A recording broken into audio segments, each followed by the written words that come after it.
بڑے بڑے لوگ دنیا سے گئے ہیں تو خالی ہاتھ گئے ہیں۔ سکندر اعظم جب مرنے لگا اس نے وصیت کی کہ میرے ہاتھ کفن سے باہر نکال دینا، جب میں مر جاؤں میرے ہاتھ کفن سے باہر نکال دینا۔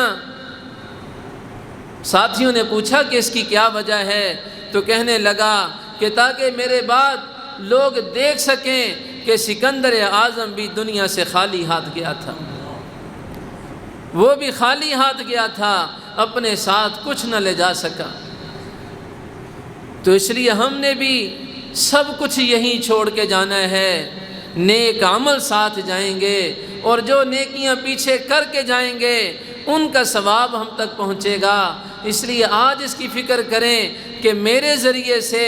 کوئی نہ کوئی ایسا عمل ہو جائے جو میرے لیے مرنے کے بعد صدقہ جاریہ بن سکے،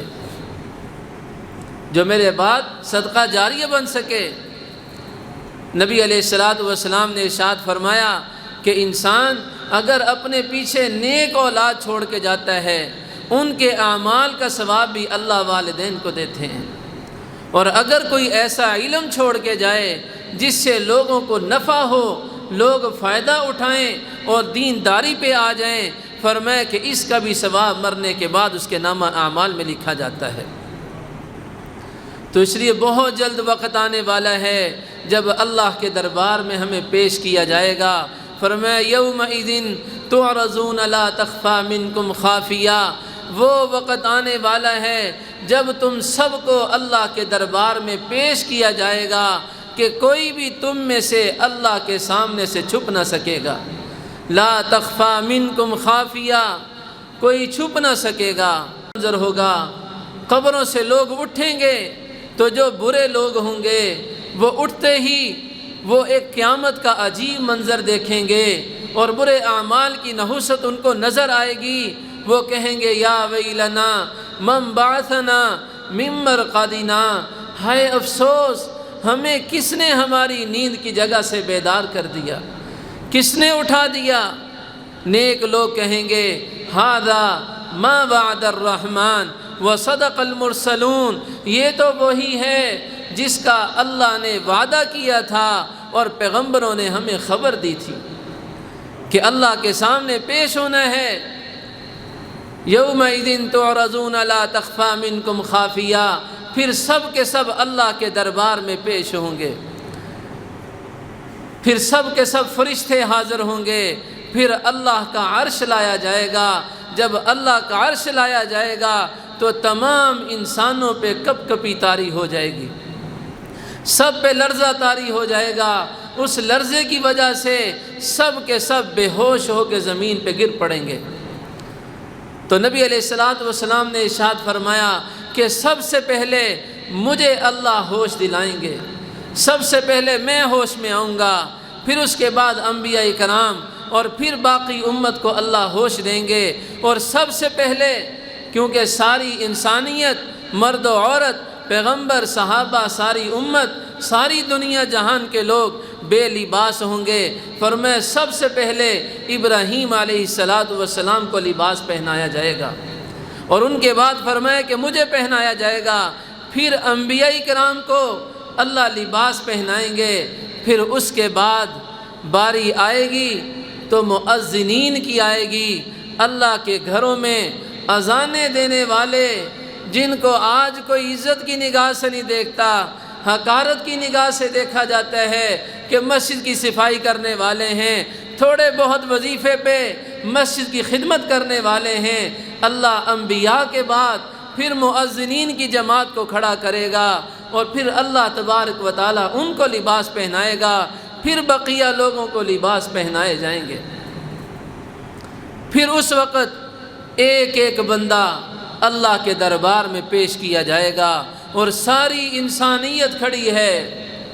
ساری انسانیت کھڑی ہے، اور ایک بندہ پیش کیا جا رہا ہے، اور اس کا نامہ اعمال کھولا جا رہا ہے، اور پھر اس کا ایک ایک عمل پڑھا جا رہا ہے کہ اچھا عمل کیا کہ برا عمل کیا۔ پھر اس کا نامہ اعمال پڑھنے کے بعد اعلان ہوگا کہ فلاں بن فلاں کامیاب ہو گیا اور فلاں بن فلاں ناکام ہو گیا۔ تو جو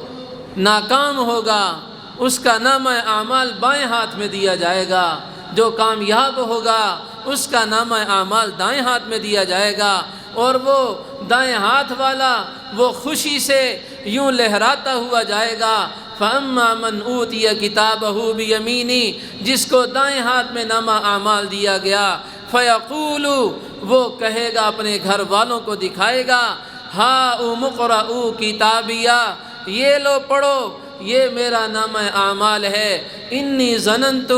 انی ملاق حسابیہ، مجھے یقین تھا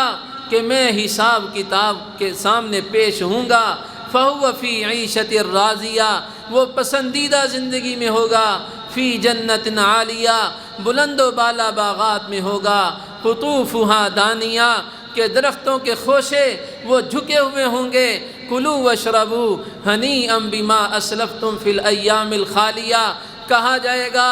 اب کھاؤ اور پیو جو تم گزشتہ زندگی میں نیک عمل کر کے آئے ہو، یہ اللہ نے تمہیں اس کا انعام عطا فرمایا ہے۔ وَأَمَّا مَنْ أُوتِيَ كِتَابَهُ بِشِمَالِهِ، اور جس کو بائیں ہاتھ میں نامہ اعمال دیا گیا، فَيَقُولُ، وہ کہے گا، یا لیتنی، ہائے افسوس، لم اوت کتابیہ، کاش کہ میرا نامہ اعمال مجھے دکھایا ہی نہ جاتا، یا لیتہا کانت القاضیہ، ہائے افسوس، یہ کیا ہو گیا، ما اغنا عنی مالیہ، میرا مال میرے کام نہ آیا، ہلک عنی سلطانیہ، میری قوت، میری بادشاہت، میرا جاہ و جلال میرے کام نہ آیا، خذوہ فغلوا، اللہ فرمائیں گے اس کو پکڑ لو، اس کو توق ڈال دو، ثم الجحیم صلوا، پھر اس کو جہنم میں پھینک دو، ثم فی سلسلۃ ذرعها 70 ذراعا فاسلکوا، اور اس کو زنجیروں میں جکڑ دو جو 70 گز لمبی زنجیریں ہوں گی، انہ کان لا یؤمن باللہ العظیم، یہ اللہ کی ذات پہ ایمان نہ رکھتا تھا، ولا یحض علی طعام المسکین، اور مسکین کو کھانا کھلانے پہ نہ خود عمل کرتا تھا نہ اوروں کو ترغیب دیتا تھا، فلیس لہ اليوم ہاہنا حمیم، آج ہمارے پاس اس کے لیے سوائے کھولتے ہوئے گرم پانی کی اور کچھ نہیں ہے، ولا طعام الا من غسلین لا یأکلہ الا الخاطئون، اور سوائے کانٹوں کے اس کے لیے کوئی کھانا نہیں، گناہ گار اسی کھانے کو کھائیں گے۔ تو میرے عزیزو، آج وقت ہے کہ موت کی فکر کریں، آج آخرت کی فکر کریں، آج قبر کی تیاری کی فکر کریں، بہت جلد وقت آنے والا ہے جب ہمیں اپنے ہی رشتہ دار، اپنے ہی بھائی، اپنے ہی بیٹے اپنے کندھوں پہ اٹھا کے وہ ایک جنگل میں دبا کے آ جائیں گے اور بے یار و مددگار چھوڑ کے آ جائیں گے، پھر اپنے اعمال کے ساتھ اور اللہ کے رسول کی اتباع کے ساتھ اور قرآن پاک کی محبت کے ساتھ، نمازوں کی پابندی کے ساتھ پھر اگلا نظام چلے گا۔ تو اس لیے آج دل سے سچی توبہ کریں،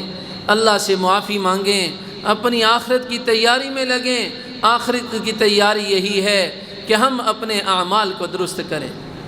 ایک تو یہ ہے کہ تسبیح پکڑ لیں، بس ورد کریں، یا موت یا موت یا موت، اس سے کچھ نہیں ہوگا۔ اپنی زندگی کو بدلیں، اپنے اعمال کو بدلیں، اپنے اخلاق کو بدلیں، نمازوں کی پابندی کا اہتمام کریں، قرآن پاک کی تلاوت کا اہتمام کریں، استغفار کا اہتمام کریں، اور اللہ کے در پہ سجدہ ریز ہونے کا اللہ سے توفیق مانگیں، اپنے گناہوں سے سچی توبہ کریں۔ سارے اس بات کا عزم کرتے ہیں کہ انشاءاللہ ہم موت کی تیاری کریں گے، آخرت کی فکر کریں گے، اپنے بچوں کو بھی اس پہ لے کے آئیں گے، ان کو بھی نمازوں کی تلقین کریں گے، قرآن پاک کی تلاوت کی تلقین کریں گے اور اللہ کو راضی کریں گے، نبی علیہ الصلاۃ والسلام کی پیروی کریں گے، سنتوں کو پڑھیں گے، خود بھی عمل کریں گے، اپنے بچوں کو بھی اس پہ لے کے آئیں گے۔ وگرنہ میرے عزیزو، وہ وقت بہت کٹھن ہے، وہ وقت بہت مشکل ہے جب قبر میں انسان اعمال کے بغیر ہوگا، اور کوئی اس کا باز پرس کرنے والا نہ ہوگا۔ فرمایا جو نیک بندہ قرآن پڑھتا ہے، تلاوت کا اہتمام کرتا ہے، نماز پڑھتا ہے، جب وہ قبر میں رکھا جاتا ہے، فرمایا اس کے ایک طرف نماز آ جاتی ہے، ایک طرف قرآن آ جاتا ہے، ایک طرف روزہ آ جاتا ہے، ایک طرف نیک اعمال آ جاتے ہیں، عذاب قبر اس کی طرف متوجہ ہوتا ہے، تو یہ نیک اعمال ان کو اس عذاب کو اس میت کے قریب بھی نہیں لگنے دیتے۔ فرمایا کن فی الدنیا کأنک غریب او عابر سبیل، دنیا میں یوں رہو جیسے ایک اجنبی رہتا ہے، جیسے ایک مسافر رہتا ہے کہ تھوڑی دیر کے لیے ایک جگہ پہ ٹھہرا، کچھ دیر وہاں پہ آرام کیا اور پھر وہاں سے چل دیا۔ فرمایا من جعل الہموم ہما واحدا کفاہ اللہ دنیاہ و آخرتہ، جو تمام غموں کا ایک ہی غم بنا لے یعنی اپنی آخرت کا غم، فرمایا اللہ اس کو دنیا کے غموں سے اور آخرت کے غموں سے اللہ اس کے لیے کافی ہو جاتے ہیں۔ جو ایک غم بنا لے اپنی آخرت کا غم، اپنی آخرت کی فکر کہ کیسے میری آخرت اچھی ہو جائے، کیسے میری قبر اچھی ہو جائے، کیسے میرے بچوں کی قبر آخرت اچھی ہو جائے، فرمایا اللہ اس کی دنیا کی بھی اور آخرت کی بھی اللہ اس کی کفایت فرمائیں گے۔ تو اللہ تبارک و تعالی ہم سب کو ان باتوں پر عمل کی توفیق عطا فرمائے اور موت کی، قبر کی، آخرت کی صحیح معنوں میں اللہ تیاری کی توفیق عطا فرمائے۔ وآخر دعوانا ان الحمد للہ رب العالمین۔